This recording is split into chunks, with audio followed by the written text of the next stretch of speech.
নমস্কার বন্ধুরা, আমি তনুজা ঈশো গল্প শোনাইতে তোমাদের সকলকে স্বাগত জানাই।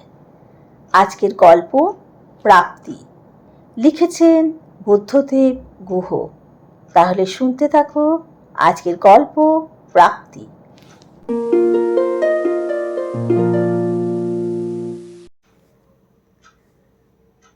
যাত্রার বাসটা একটু আগেই ধুলো উড়িয়ে চলে গেল।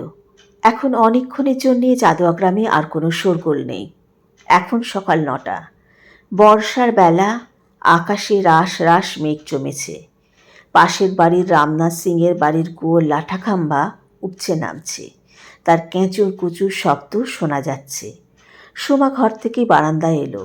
উঠোনে শাড়ি সায়া সব ঝুলছিল, কাল বৃষ্টি হওয়ায় শুকোয়নি। সেগুলোতে হাত দিয়ে দেখল শুকিয়েছে কিনা। তারপর বারান্দায় বসে রান্নাঘরের দিকে চেয়ে বলল, রুক্মিণী, চা এলাও। রুক্মিণী চা বানিয়ে নিয়ে এলো। সমস্ত দিনে এই সময়টুকু, শুধু এই সময়টুকুই সোমার নিজের সময়, একান্ত নিজস্ব সময়। এই সময়ের ওপর আর কারুরই দাবি নেই। এই সময়টায় বারান্দায় বসে চা খেতে খেতে ও অনেক কিছু ভাবে। ভাবতে ভাবতে পেঁপে গাছে বসা অবাধ্য কাককে মাঝে মাঝে হুস হুস করে হাত দিয়ে তাড়িয়ে দেয়।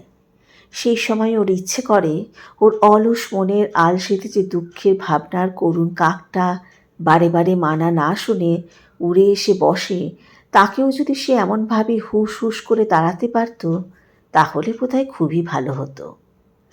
প্রত্যেক মানুষের, বিশেষ করে প্রত্যেক মেয়ের জীবনের কিছু কিছু পুরনো কথা থাকে, যা ভুলে যেতে ইচ্ছা করে। আবার কিছু কিছু বিস্তৃত, প্রায় উষ্ণ কথাকে দু হাতে বুকের মধ্যে আসলে সে জড়িয়ে ধরে উজ্জ্বল, উদ্ভাসিত করে রাখতে ইচ্ছে করে। দিনের এই সময়টাতেই সোমা সেই সব বহু বর্ণ উলের লাছির মতো নরম কথাগুলি নিয়ে মনের আঙুলে নাড়াচাড়া করে। ছোটুয়াকে মুদির দোকানে পাঠিয়েছিল। দরজার শিকলে আওয়াজ তুলে ছোটুয়া দৌড়ে ঢুকল উঠোনে। ও হাঁপাচ্ছিল। হাঁপাতে হাঁপাতে বলল, माई जी, कलकत्ता से एक बाबू आया यही बस में। साहब का बारे में पूछते थे दुकान में, हम साथ में लेते आया। সোমা অবাক হলো, বিরক্ত হলো। ভাবল নিশ্চয়ই শ্যামল এসেছে, ওর মেজ ভাসুরের বড় ছেলে। চাকরির জন্য লিখেছিল। কলকাতার লোকেরা ভাবে বাইরে যেন চাকরি গড়াগড়ি যাচ্ছে। তার উপর চাকরি দু একটা থাকলেও এদিকে বাঙালির ছেলেকে ভয় কেউ নিতে চায় না। এমনই সুনাম হয়েছে এখন কলকাতার। না করা সত্ত্বেও বলা নেই কওয়া নেই এখানে একেবারে সশরীরে হাজির। মনে মনে বিরক্ত হলো সোমা। ছোটুয়ার সঙ্গে উঠোনের প্রান্ত অবধি এগিয়ে গিয়ে দরজাটা পুরো খুলল। দরজা খুলতেই অবাক হয়ে গেল। বেদে, ডান হাতে ছোট সুটকেসটা, আর বাঁ হাতে এক বাক্স মিষ্টি নিয়ে একটা সবুজ খদ্দরের পাঞ্জাবি আর পায়জামা পরে গাছতলা দিয়ে হেঁটে আসছিল। সোমা অনেকক্ষণ কোনো কথা বলল না, চুপ করে ওই দিকে চেয়ে রইল। ওর সমস্ত মেঘলা মন খারাপ সকালটা দারুণ এক অপ্রত্যাশিত ভালো লাগায় ভরে গেল।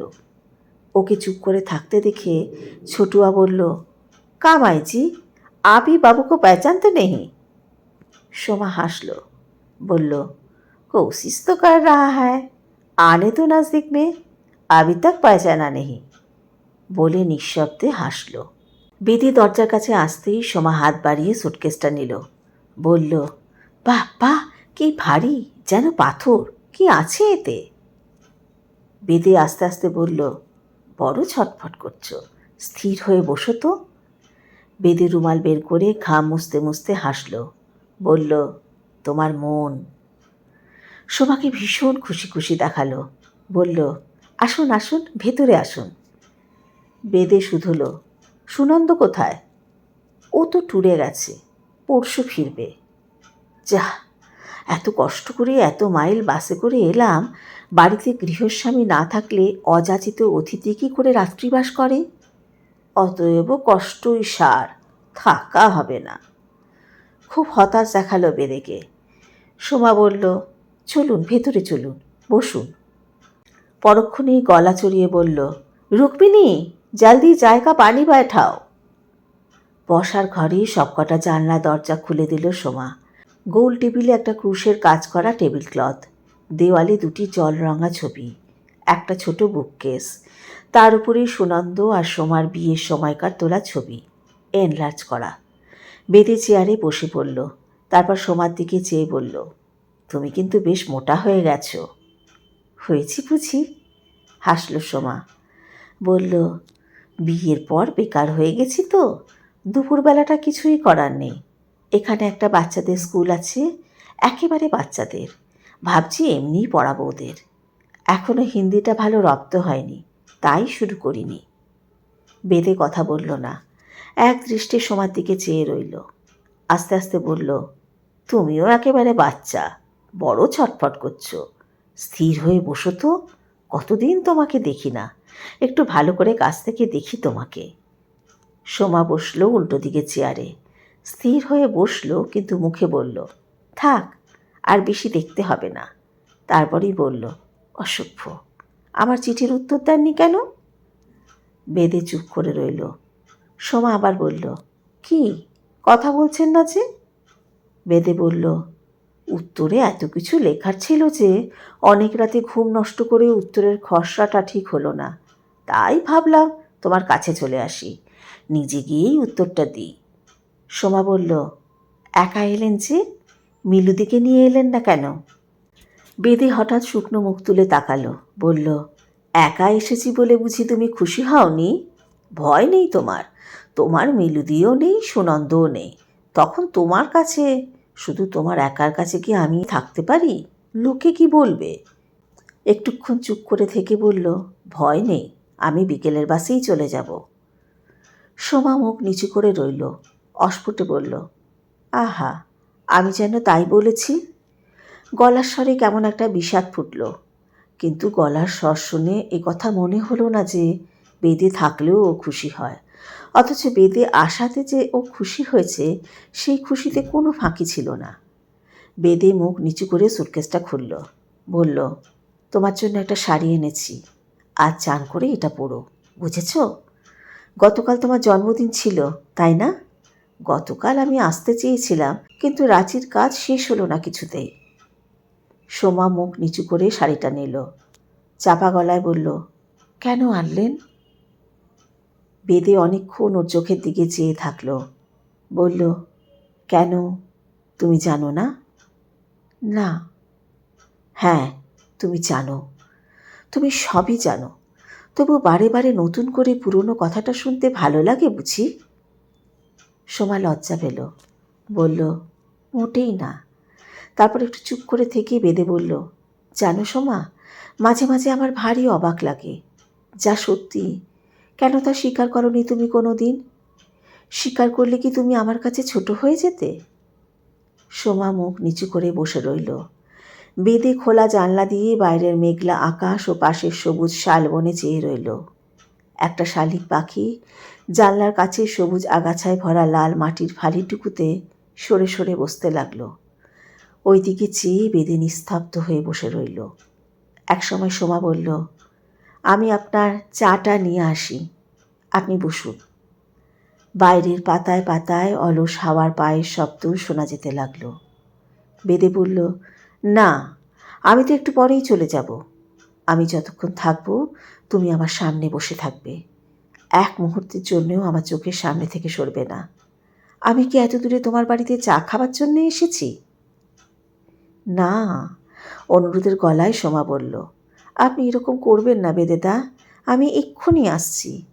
আমারও তো ইচ্ছে করে আমি আপনার জন্য একটু কিছু করি। বেদে জবাবে কিছু বলল না। সোমা উঠে রান্নাঘরে চলে গেল। যেতে যেতে একবার পিছন ফিরে বেদের দিকে তাকালো। দুপুরবেলা অনেক পথ দিয়ে অনেক যত্ন করে সামনে বসে পাখার হাওয়া করে সোমা বেদেকে খাইয়েছিল। খাওয়া দাওয়ার পর ওরা বসবার ঘরে বসে গল্প করছিল। সোমা চান করে উঠেই বেদে যে শাড়িটা এনেছিল সেটা পরেছিল, একটা জরি পাড়ের বাসন্তী রঙা টাঙাইল। বেদে বলল, এরকম গিন্নিদের মতো শাড়ি পরে তোমাকে দারুণ দেখাচ্ছে কিন্তু। মাথায় জলজলে সিঁথি, সিঁদুরের টিপ, ভাবা যায় না, ইচ্ছে করে সারা জীবন সমস্ত কাজকর্ম ফেলে রেখে তোমার দিকে শুধু চেয়েই বসে থাকি। সোমা হেসে ফেলল, বলল, থাক, আর বেশি বেশি বলতে হবে না, মাঝে মাঝে বাড়িতে এরকম করে মা পিসিদের মতো পড়ি। আয়নার সামনে দাঁড়ালে মনে হয় আমি নই, অন্য কেউ। তারপর অনেকক্ষণ চুপচাপ। দুজনে দুজনের ভাবনা নিয়ে চুপচাপ বসে রইল। সোমা বলল, আপনি এই ঘরেই শোবেন কেমন? বেদে হাসল, বলল, তা জানি। তোমার ঘরে যে এ জন্মে কোনোদিনও শুতে পারবো না, এই কথাটা বারবার মনে করিয়ে দাও কেন? অসভ্য, আপনি ভীষণ অসভ্য, সোমা বলল। তারপর বলল, রাতে কি খাবেন বলুন? আমি সত্যিই চলে যাব সোমা। সত্যি? থাকবেন না? তারপর সোমা খুব জোর দিয়ে বলল, কেন? সোমার গলা এবার বিষণ্ণ শোনালো। তাছাড়া সুনন্দ যে নেই। বেদে বলল, এমনি, কারণ নেই, কোনো কারণ নেই। রাঁচির বাসের খোঁজ করতে পাঠিয়েছিল সোমা ছোটুয়াকে। ছোটুয়া এসে বলল, ডালটনগঞ্জ থেকে লাতেয়ার হয়ে 6:30 আসবে বাস এখানে। 10 মিনিট পর এখান থেকে রাঁচি রওনা হয়ে যাবে। এ কথা সে কথার পর বেদে হঠাৎ বলল, আজকের আবহাওয়াটা দারুণ না? সোমা উৎসাহের গলায় বলল, চলুন না, বেড়াতে যাবেন? কতদিন আমরা একসঙ্গে বেড়াই না। না? কোথায়? এই তো সামনের মহুয়া সিঁড়ির টাঁড়ে। বেদে বলল, চলো। সোমা রুক্মিণী আর ছোটুয়াকে বাড়িতে থাকতে বলল। বিকেলে জায়ের সঙ্গে কি খাওয়াবে বেদেকে তার আলোচনা হলো ওদের সঙ্গে ফিসফিস করে। তারপর একটা ছাতা নিয়ে সোমা বলল, চলুন। এ কি, তুমি খালি পায়ে যাবে? বেদে বলল, হ্যাঁ, এই বৃষ্টি ভেজা শক্ত লাল মাটিতে খালি পায়ে হাঁটতে আমার দারুণ লাগে। এখন দারুণ একটা গন্ধ বেরোয় গাছপালা মাটি থেকে, না? বেদে জবাব না দিয়ে মাথা নাড়ল। চলো বলে বেদে দরজা দিয়ে বাইরে বেরোলো। পেছনে পেছনে সোমা। সোমা বলল, বেদেদা আসুন, এই দিক দিয়ে। ওরা রাস্তা ছেড়ে ছোট ছোট শালের চারাগাছের কচি কলাপাতা সবুজ জঙ্গলে ঢুকে পড়ল। আকাশে মেঘ, একটা ভিজে হাওয়ায় মাটি থেকে গাছপাতা থেকে সোদা সোদা গন্ধ উঠছে। দূরের গভীর বন থেকে কি একটা ফুলের তীব্র গন্ধ ভেসে আসছে। কাছেই কোনো ঝোপ থেকে কালি তিতির ডাকছে, টিউটিয়া টিউটিয়া টিউটিয়া। দেখতে দেখতে হাওয়াটা হঠাৎ বৃষ্টিতে রূপান্তরিত হয়ে গেল। ফিস ফিস করে বৃষ্টি হতে লাগলো। পাতায় পাতায় জল পড়ার শব্দ হতে লাগলো। কিন্তু শব্দবিন্দুদের কোনো পৃথক সত্তা রইল না। হাওয়ার শব্দ, জলের শব্দ, পাতার শব্দ, পাখির শব্দ, সব শব্দ একাকার হয়ে গেল। সেই ভেজা নরম উজ্জ্বল আকাশ থেকে এক ফিসফিসে শান্ত পরিপূর্ণতায় ওদের দুজনের মন ভরে তুলল, ভারী করে তুলল। সোমা বলল, এই ভিজে যাচ্ছি আমি, ছাতা খুলুন। ছাতাটা খুলে বেদে বাঁ হাত দিয়ে ধরল। সোমাকে বলল, আমার দিকে সরে এসো। ভিজে যাচ্ছ, তবু আমার কাছে আসবে না, আমি কি বৃষ্টির চেয়েও খারাপ? সোমা হঠাৎ বেদের একেবারে গায়ের সঙ্গে লেপ্টে এলো। সোমার বাঁ হাতের পাতা ও ডান হাতের পাতার মধ্যে মুঠি করে ধরল। সোমা মুখটা নুইয়ে একবার বেদের বুকের কাছে নিল। তারপরই আবার মাথা উঁচু করে হাতে হাত রেখে গায়ে গায়ে মিশিয়ে ওরা হাঁটতে লাগলো। একটা মাছরাঙা পাখি, নীল সাদা লাল ও বেগনেতে মেশা, উড়ে এসে সামনের একটা চারাগাছে বসল। পাখিটার ভারে ভেজা চারাগাছটা দুলতে লাগলো। পরক্ষণেই পাখিটা উড়ে গেল। অপসৃয়মান পাখিটার ডানা অনুসরণ করে আকাশে চাইতে ওরা দেখল যে পাখিটা তার ডানার সব রং একটা দিগন্তজোড়া রামধনুর গায়ে মুছে দিয়ে শালের জঙ্গলে অদৃশ্য হয়ে গেছে। হাঁটতে হাঁটতে বেদে বলল, আমি এসেছি বলে তুমি খুশি হয়েছ কিনা বললে না? কথা বলবে না? কথা বলতে ভালো লাগছে না। তারপর একটু চুপ করে থেকে সোমা বলল, বেদেদা, আপনি সব সময় খুব কষ্ট পান না? বেদে হাসবার চেষ্টা করল, বলল, শুধুই কষ্ট পেয়েছি ও পাই এ কথা বললে মিথ্যে কথা বলা হবে। আনন্দও পেয়েছি অনেক, এই উজ্জ্বল বিকেলের মতো, তোমার হাতের নরম উষ্ণতার মতো। এসব আনন্দ তো চেয়ে পাওয়া যায় না। কখনো কখনো কোনো সুগন্ধি সুক্ষণে এমন আনন্দ হঠাৎ হঠাৎ এসে আমাদের সস্তা কামনা, সস্তা চাওয়াকে এক দারুণ দুর্লভ দম্ভে ভরে দিয়ে যায়। জানো সোমা, আমার কেবলই মনে হয় যে ভালোবাসা দাম্ভিক নয়, যে ভালোবাসা সহজেই পাওয়া যায়, তা বোধ হয় যে কেউই পেতে পারে, তাতে কোনো গর্ব নেই। সোমা অনেকক্ষণ কোনো কথা বলল না। অনেকক্ষণ পরে সোমা বলল, বেদেদা, আপনাকে একটা কথা বলবো বলবো করে বলতে পারিনি কোনো দিন। তাছাড়া আমি গুছিয়ে কথা বলতে পারিও না। বেদে বলল, বলো কি বলবে, অগোছালো করেই বলো, আমি গুছিয়ে নেব। সোমা অনেকক্ষণ চুপ করে থাকল। বেদে বলল, কি হলো সোমা, বললে না? সোমা বলল, বেদেদা, আমি সুনন্দকে যা দিই, যা দিয়েছি, প্রত্যেক স্ত্রী তাদের স্বামীকে যা দেয়, তার সঙ্গে আপনাকে আমি যা দিয়েছি তার কিন্তু কোনো তুলনা চলে না, কোনো তুলনা হয় না। আপনাকে আমি এই জীবনে যা দিয়েছি, আপনি বিশ্বাস করবেন কি না জানি না, তা কেবল আপনাকে দিয়েই ফুরিয়ে গেছে।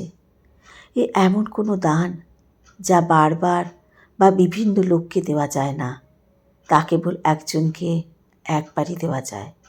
এই কথাটা যদি আপনি কোনোদিনও বুঝে থাকেন, তাহলে আমার নিজেকে খুব হালকা লাগতো। বেদে চুপ করে রইল।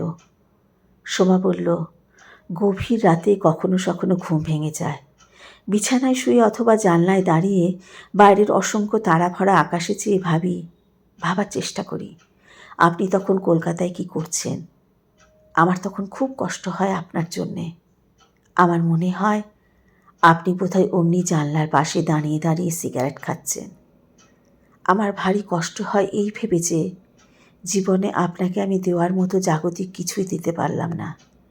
তাই বলছিলাম, যা দিতে পারতাম তা দিইনি বলে দিইনি কিছুই এমন নয়, শুধু ভয় হয় যা দিয়েছি তার দাম বুঝতে বুঝি বা ভুল করলেন।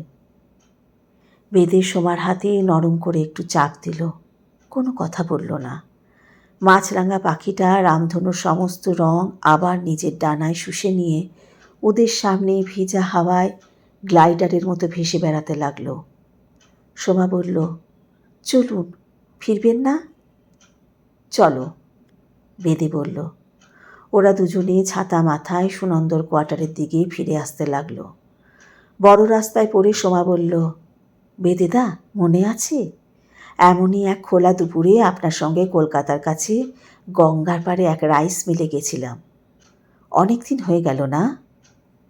সঙ্গে আরও কে কে যেন ছিল, তাই না? হ্যাঁ, অনেকে ছিল, রুনা, জয়িতা, রুদ্র দাদা। খুব মজা হয়েছিল। যে দিনগুলো চলে গেছে, চলে যায়, সেই দিনগুলোর কথা ভাবলে ভারী কষ্ট হয়। আশ্চর্য, একটি দুটি দিন কেমন মনের মধ্যে গেঁথে যায়, গেঁথে থাকে না। বেদে বলল, সেদিন বাড়ি ফিরে ডায়েরিতে আমি কি লিখেছিলাম আমার আজও মনে আছে পরিষ্কার। সোমা মুখ ঘুরিয়ে বেদের দিকে চোখ তুলে বলল, কি লিখেছিলেন বলুন না। বেদের ঠোঁটের কোণে অদ্ভুত এক হাসি ফুটে উঠল। বলল, কেন, তোমাকে তো তারপর একটা চিঠি লিখেছিলাম, মনে পড়ে না? কিছুই মনে পড়ে না আর? কত চিঠি তো লিখেছিলেন, কিছুই মনে পড়ে না আর? কত চিঠিই তো লিখেছিলেন। সেরকম সুন্দর সুন্দর চিঠি আমাকে আর কেউ কখনো লিখবে না, আপনিও না। বেদে মুখ নিচু করে রইল। বলল, হয়তো চেষ্টা করলেও সেরকম চিঠি লিখতে পারবো না আর। কেন পারবেন না? কেন পারবো না? কেননা যাকে চিঠি লেখা সে আর আগের মতো নেই বলে? মোটেই না, আপনি তো সবই জানেন। জানি, বলল বেদে। তারপর বলল, চিঠি যে লেখে তার কৃতিত্বের চেয়ে অনেক বড় কৃতিত্ব যে চিঠি লিখিয়ে নেয় তার। আপনাকে যে পুরনো চিঠির প্যাকেটগুলো দিয়ে দিলাম, সেগুলো কি করলেন? পুড়িয়ে ফেলেছি অনেকবার, বারবার রাত জেগে পড়ে তারপর পুড়িয়ে ফেলেছি। পুড়িয়ে ফেলেছেন? কেন? সোমাকে খুব আনন্দিত মনে হলো, কিন্তু ভাব করল যেন খুব বিষণ্ণ হয়েছে। বেদে একবার মুখ ফিরিয়ে সোমার দিকে চাইল। বেদের মুখ খুব গম্ভীর দেখালো। বেদে চুপ করে রইল। সোমা আবার বলল, এবার আবদারের গলায় বলল, ও মা, কেন পুড়িয়ে ফেললেন কেন? বেদে বলল, এমনি, কারণ নেই কোনো। তারপর মুখ নিচু করে আস্তে আস্তে বলল, চিঠিতে মানুষ যেমন কাঙাল, যেমন অকৃত্রিম, যেমন শিশুর মতো অকপট, তেমন আর কিছুতেই নয়। যাকে লেখা তার কাছেই যখন সেই অকপট চিঠিটা হঠাৎ একদিন মূল্যহীন হয়ে গেল, তখন যে লিখেছিল তার কাছে আর তাদের দাম কি থাকে বলো? থাকে কি কিছু? সোমা চুপ করে রইল। চায়ের সঙ্গে অনেক রকম খাবার করেছিল সোমা। সুন্দর ট্রেতে সাজিয়ে সুন্দর লেসের ম্যাটের ওপর দামি কাচের বাসনে সেসব খাবার সাজিয়ে দিয়েছিল। বেদে বলেছিল, চা ঢালো, কতদিন তোমার হাতের বানানো চা খাই না। মাঝে মাঝে তোমাদের পার্ক সার্কাসের বাড়ির খাবার ঘরটার কথা মনে পড়ে। তুমি পেয়ালায় আমার জন্যে চা ঢালতে, দুধ মেশাতে, চিনি মেশাতে, আর আমি উল্টো দিকে চেয়ারে বসে অপলকে চেয়ে থাকতাম।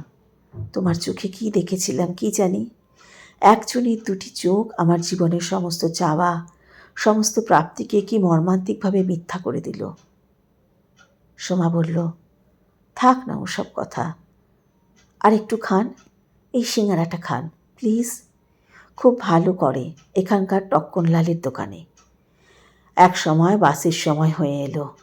ছোটুয়ার হাতে সুটকেস দিয়ে সোমা বেদেকে বাসে তুলে দিতে এলো। বাসটা লাতেহার থেকে এসে দাঁড়িয়েছিল চাঁদোয়াটুরির মোড়ে। রাঁচি পৌঁছতে বেশ রাত হয়ে যাবে। কন্ডাক্টর হাঁক ছাড়ল। চায়ের দোকানে বসে থাকা খাকি হাফ শার্ট আর পাজামা পরা ড্রাইভার পানটা মুখে পুরে পানের বোটা থেকে চুনটাতে শেষ কামড় দিয়ে বোটাটা ছুঁড়ে রাস্তায় ফেলে দিয়ে উঠে পড়ল। বেদে বলল, চলি সোমা। সোমা মুখ নিচু করে রইল, তারপর মুখ ফিরিয়ে নিল। বেদে বলল, কাল তোমার জন্মদিনে একটা চিঠি লিখেছিলাম, রাঁচির হোটেলের ঘরে বসে। তোমাকে দিতে ভুলে গেছিলাম, নাও। সোমা অন্যদিকে মুখ ফিরিয়ে হাত বাড়িয়ে চিঠিটা নিল। বেদে গিয়ে বাসে উঠে জানলার পাশের সিটে বসল। ইঞ্জিন স্টার্ট করার শব্দ হলো। ড্রাইভার কর্মর শব্দ করে গিয়ার দিল গাড়িতে। কন্ডাক্টর পিছনের দরজায় দাঁড়িয়ে প্রায়ন্ধকার পথের দিকে অদৃশ্য যাত্রীদের উদ্দেশ্যে সে শাঁখ ছাড়ল, আইয়ে আইয়ে কুরু মান্দায় রাঁচি আইয়ে। সোমা হঠাৎ মুখ তুলল। বেদে সেই প্রায়ন্ধকারে সোমার চোখ দুটি ভালো দেখতে পেল না। বাসটা ছেড়ে দিল। তারপর বাসের লাল টেইল লাইটটা একসময় কুরুর জঙ্গলময় পাহাড়ি পথে হারিয়ে গেল। সোমা বাড়ি ফিরে অনেকক্ষণ ধরে গা ধুলো। গা ধুয়ে ঘরে এসে শাড়ি পরল। সিঁদুর টিঁদুর সেদিন আর পরতে ভালো লাগলো না। রুক্মিণী চা বানিয়ে নিয়ে এলো। সোমা বলল রেখে যেতে। ছোটুয়াকে ডেকে বলল ঘর থেকে লণ্ঠনটা নিয়ে যেতে। ও জানলার কাছে এসে দাঁড়ালো। বাইরের ছেঁড়া ছেঁড়া মেঘের ফাঁকে ফিকে চাঁদ সরে যাচ্ছে। মোরব্বা ক্ষেত থেকে ঝিঝি ডাকছে। মহুয়া সিঁড়ির টাঁড়ের ওপরে একটা প্যাঁচা উড়ে উড়ে বড় অশ্বত্থ গাছটার চারধারে ঘুরে ঘুরে ডাকছে। বাইরে সেই ভেজা রাতে চেয়ে একটা জানলায় দাঁড়িয়ে সোমা ভাবছিল, কেউ যা চেয়েছিল, যাকে তা দেওয়া হয়নি। তার কাঙাল মুখের কথা মনে করে ওর সমস্ত বুকটা, ওর সুখী নির্লিপ্ত মনটা ঝড়ের নিম গাছের মতো হঠাৎ এমন উথাল পাথাল করছে কেন? রামনাথ সিংয়ের বাড়ির গোল লাটা খাম্বার ওঠানামার ক্যাঁচকুঁচ শব্দের সঙ্গে ওর মন অন্ধকার রাতের ঝিঝি ডাকা জোনাকি জলা টাঁড়ের দিকে ভেসে যেতে লাগলো। সেখানে মাছরাঙা পাখি পৃথিবীর সব রং নিয়ে গ্লাইডারের মতো ভেসে বেড়ায়, সারাদিন ভেসে বেড়ায়। বেদে চিঠিটা ড্রেসিং টেবিলের ড্রয়ারের মধ্যে রেখেছিল। ছোটুয়াকে লণ্ঠনটা নিয়ে আসতে বলল সোমা। ছোটুয়া লণ্ঠনটা নিয়ে আসতেই সোমা বলল, না ওটা নিয়ে যা। ছোটুয়া চলে গেল অন্ধকার ঘরে। ওর খাটের ওপর উপুর হয়ে বেঁধে চিঠিটা বুকে করে চুপ করে শুয়ে রইল সোমা। সোমা ঠিক করল ওই চিঠিটা ও কোনো দিনও খুলবে না। ওর আদরদানের মধ্যে এই খামটা রেখে দেবে ততদিন, যতদিন বেদের সঙ্গে ওর আবার দেখা না হয়। অন্ধকারে শুয়ে শুয়ে সোমা ভাবল, তেমন চিঠি কখনোই খুলতে নেই। বন্ধ চিঠি যা বয়ে আনে, যা সঞ্চিত রাখে, খোলা চিঠি বুঝি তার কণামাত্র কেউ ধরে রাখতে পারে না। ও জানলায় তাকিয়ে অস্ফুটে বলল, তোমাকে তোমার এই চিঠির সঙ্গে আমার মনের আতরদানি দিয়ে চিরদিনের জন্য বন্দি করে রাখব। তোমার মনের সুগন্ধ আমার সমস্ত জীবন, সমস্ত অস্তিত্ব এক দারুণ সুগন্ধে ভরে দেবে। আমি জানি আমাদের এই আশ্চর্য দুঃখ অথবা আনন্দ আমরা নিজেরা যা তার চেয়ে আমাদের দুজনকেই অনেক বড় করে দিয়েছে, অনেক বড়, যা আমরা অন্য কোনোভাবেই হতে পারতাম না বেদেদা। ড্রেসিং টেবিলের সামনে লণ্ঠনটা বসিয়ে নিয়ে ভালো করে সাজতে বসল সোমা। আয়নার সামনে বসে ওর মুখে ভীষণ মিষ্টি এক হাসি ফুটে উঠল। একা ঘরের আলোকিত আয়নায় প্রতিফলিত ওর হাসি ভরা মুখের দিকে চেয়ে ও বলল, বেদেদা, ওরা সকলেই কিন্তু হেরে গেল তোমার কাছে। সোমা চিরদিনের জন্যে, বরাবরের জন্যে তোমার, একমাত্র তোমার একারই থাকবে চিরদিন। তোমার এই পরম প্রাপ্তি কোনো দিনও দৈনন্দিনতার বা পৌনপুনিকতার গ্লানিতে ম্লান হবে না। বিশ্বাস করো, তোমাকে কিন্তু আমি একটুও ঠকাইনি। মন মাঝি, তোমার নৌকো বয়ে চলুক যেমন খুশি, যেথায় খুশি, যেভাবে খুশি। আর প্রেম যদি সত্যি হয়ে ওঠে, সে তোমার হৃদয়ের অন্তরে নিঃশব্দে বাস করবে। এটাই চরম সত্য। এতক্ষণ ধরে আমার গল্প পাঠ শোনার জন্য আন্তরিক ধন্যবাদ জানাই তোমাদের। কেমন লাগলো আজকের গল্প? যদি আমার গল্প পাঠ ভালো লেগে থাকে তাহলে আমার চ্যানেলটিকে সাবস্ক্রাইব করে লাইক করে পাশে থাকা বেল আইকনটি ক্লিক করে দিও। তাহলে যখনই আমি নতুন গল্প দেব তোমাদের কাছে পৌঁছে যাবে নোটিফিকেশান। আর আমার গল্প যদি ভালো লাগে তোমাদের পছন্দের মানুষের কাছে শেয়ার করে দিও। আজকের মতো বিদায়। আবার সামনের মঙ্গলবার নতুন কোনো গল্প নিয়ে তোমাদের সামনে হাজির হব। তোমরা খুব ভালো থেকো, আনন্দে থেকো, সুস্থ থেকো।